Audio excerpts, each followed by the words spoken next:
In this video, we will be talking about Until Dawn's biggest mistake. This is a writing decision we think they should have done. Check out and see if you agree.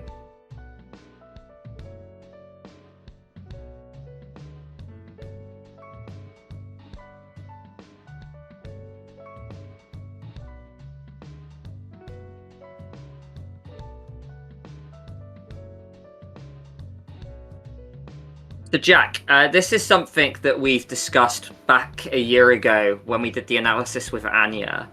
Now, I think we just had it as a spitball decision, just like a quick idea, and we actually ran with it, and we thought it was really interesting, so we thought it merited its own video. Now, in a nutshell, it's to do with Mike and Jess versus Chris and Ashley, right? Now, this is about them switching places. I don't know if you recall this conversation, mate. I do, yeah. Because we're basically saying how, the intended targets for Josh's revenge was misplaced, right? But Chris was basically his best friend. He was passed out at the time with Josh when the prank was going down. Ashley, I know that she was part of it, but it didn't seem like that she was one of the front runners. Matt was the one with the camera. Emily was the one laughing under the bed, and Mike was being like the showman luring Hannah in. So really, I think the fact that Josh sent Mike and Jess off to the lodge, it was actually a point when it could have turned out differently. It might have made sense to play it differently. Perhaps like a missed opportunity on Supermassive's end, because it would have perhaps made more sense to have Mike and Jess in the chair with the buzzsaw, and then Chris and Ashley go up to the lodge, because of course they were in that awkward stage where they liked one another. Maybe they needed time alone with one another, and if they went to the lodge, things might have blossomed and happened. I think that might have been a bit more effective and would have made a bit more sense. I don't know about you.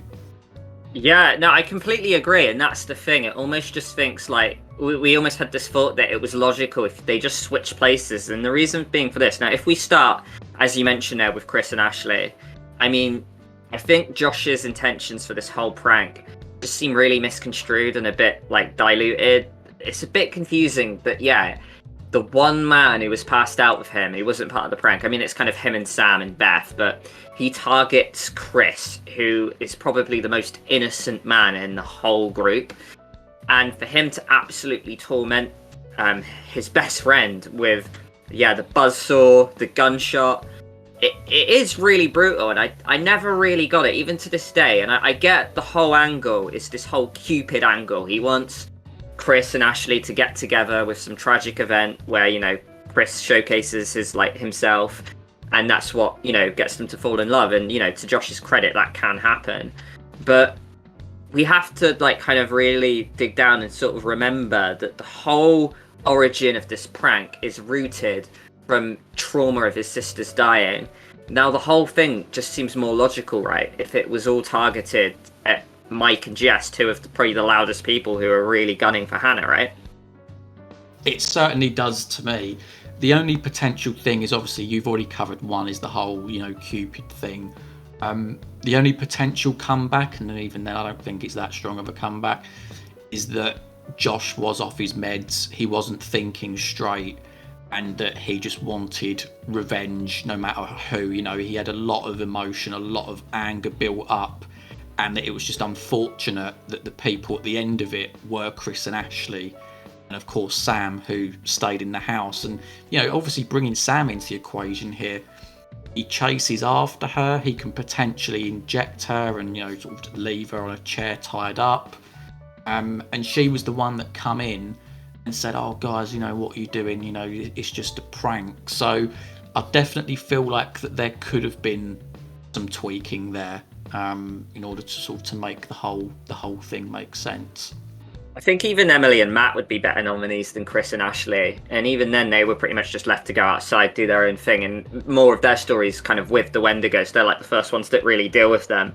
But yeah, I don't know, it just seemed a bit weak to me and a bit nonsensical. And I get, obviously there's the meds argument, and it's probably the only sort of counter you can really do to pin it. But if we look at the other side, now we've got Mike and Jess, right? Now with them two, Mike is really kind of the origin of the prank. He's at the heart of it. Hannah is absolutely obsessed with Mike. We can find this through all the clues. You know, she got a tattoo to make, you know, him like him more. She's really excited that he's coming to this party. You know, there's all this stuff that's happening. And then, like, obviously the prank's not aimed at them, and they get to go off to the lodge to basically, well, you know, have a romantic getaway. It almost just seems like he picked the wrong targets. I don't know, it's a bit of an odd one. To me, it just seemed like it would have been better on Mike's part.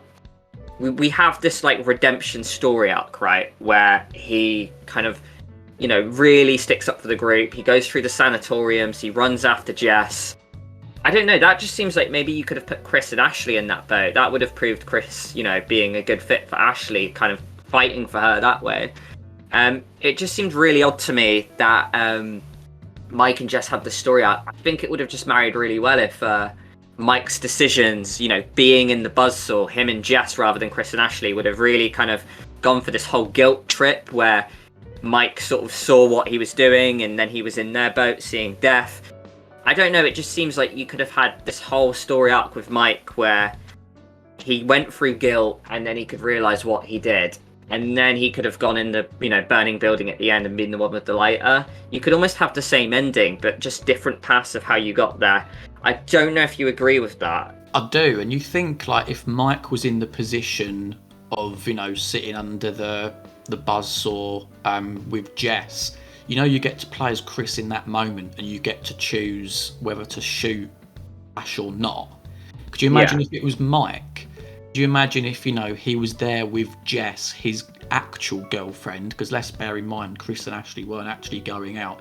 He sat there with his actual girlfriend. And if he chose to shoot Jess, that would be a great bit of revenge from Josh's angle, because Jess would then know that, you know, he wouldn't have sacrificed himself for her. And it would be a great bit of revenge because, of course, Hannah was into Mike in the first place and he completely, you know, blew that up in her face. So again, I genuinely think that we're onto something here, mate, and I think it would make a lot more sense. Yeah, like, obviously there's pros and cons to all of it. Like, if we did switch it with our idea, we'd probably miss out on one of my favourite things in Until Dawn, which is Ashley's secret dark story, which we wouldn't get. I mean, you know, that would go to Jess anyway, but maybe it would be less effective if her character was the way it is, because, I don't know, you'd almost expect that more from Jess than Ashley. But yeah, I don't know, just, you know, it's just something that we discussed a little bit, and we wanted to just, you know, shine light on it and give it its own video, because, yeah, like you mentioned, I really do think we're onto something there. But yeah, I mean, that was it, guys. Let us know if you agree with our comments. Maybe we're completely off the ball and there's something we're missing here. Maybe it did make sense that Chris, Ashley, Jess, and Mike were in the boats they were in. But yeah, we just thought it was an intriguing idea. Let us know if you thought the same. Anything, Jack? No, unless if you like this content, of course, you know, subscribe, like the video. We do cover Supermassive a lot on this channel, so we hope to see you next time. Thank you very much, guys. We'll see you in the next one.